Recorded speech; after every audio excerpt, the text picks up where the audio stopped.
আলহামদুলিল্লাহ, আজকে আপনাদের দেখাবো ইনভার্টারের প্রাথমিকভাবে আইজিবিটি কীভাবে টেস্ট করবেন, আইজিবিটি ভালো আছে কিনা সে বিষয়। তো আমাদের ইনভার্টার আজকে হলো 30 কিলোওয়াট ইনভার্টার। 30 কিলোওয়াট ইনভার্টারের আমরা আইজিবিটি টেস্ট করব। এটা হলো আপনার এই যে B1 B2 মাইনাস এবং প্লাস। তো আমরা প্রথমে মিটারের প্লাসে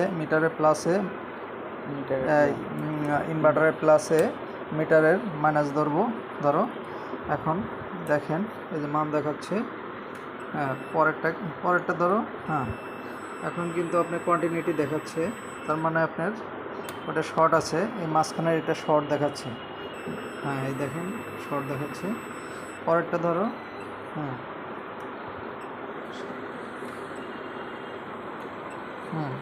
অন্যগুলো ঠিক আছে। হ্যাঁ, এখন ঘোরায় ধরো। হ্যাঁ, মিটারের এখন প্লাস ধরবো, ইনভার্টারের মাইনাসে। এখন মাপ দাও। হ্যাঁ হ্যাঁ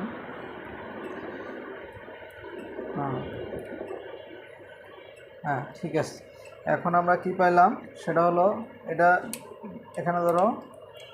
হ্যাঁ, এখন আমরা পাইলাম যে আইজিবিটি শর্ট আছে, সেটা হলো আপনার ইউভি।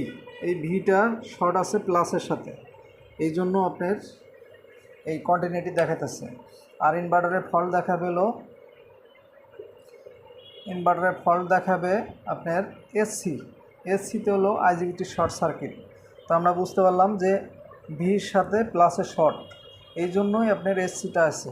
তো আমরা আইজিবিটি চেঞ্জ করবো ইনশাল্লাহ। আর এই ভিডিওর মাধ্যমে যারা আইজিবিটি টেস্ট করার ভিডিওটা দেখে যদি ভালো লাগে, তাহলে সবাই লাইক, শেয়ার, কমেন্ট করবেন। ধন্যবাদ সবাইকে।